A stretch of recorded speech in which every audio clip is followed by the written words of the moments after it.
Hello, friends. Are you anxious or worried about life, situations, relations? Ask yourself, why are you anxious? Is it because you are afraid or excited? How you interpret anxiety could be good or bad. If you are about to give a speech, for example, anxiety is good. Instead of trying to avoid it, understand it. If you are not anxious, you are probably not going to give a great speech. And if you are too anxious, that won't be a great speech either.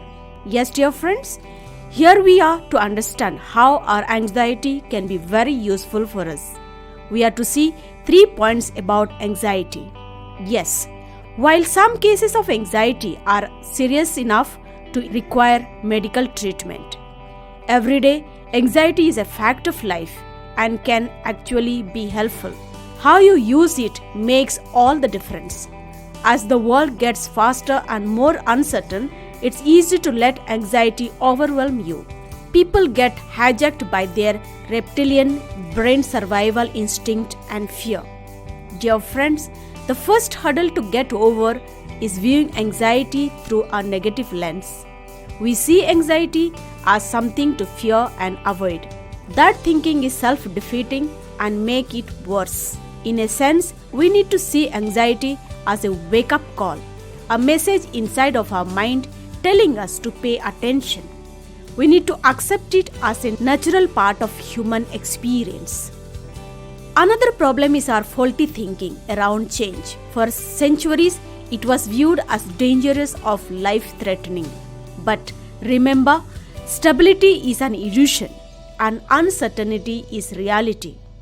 Uncertainty makes you anxious and vulnerable, and anxiety leads you to worry or run away because you are not in control of life anymore and you feel worse. Anxiety is contagious, dear friends.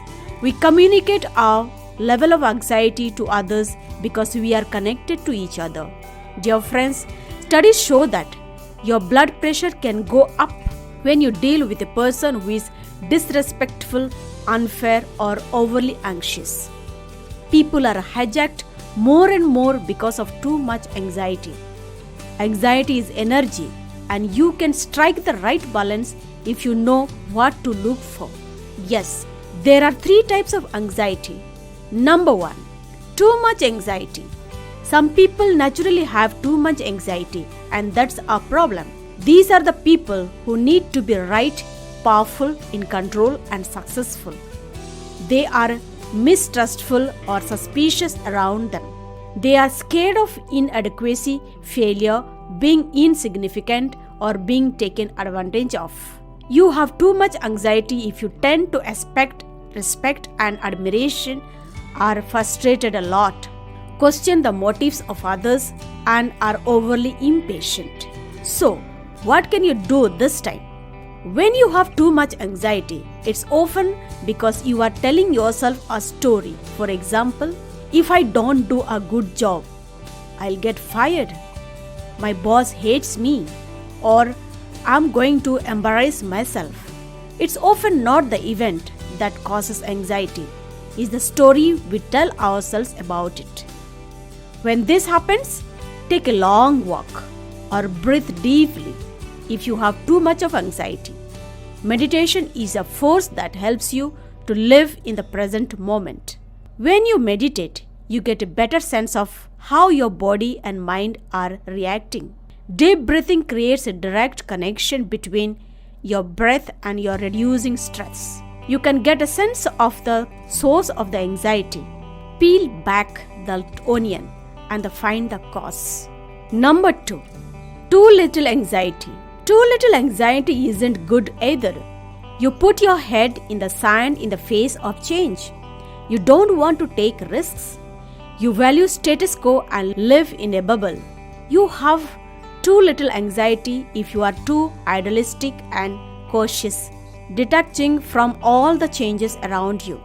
The world is changing faster than our ability to adapt. Dear friends, we need to learn new things and can't stay complacent for long.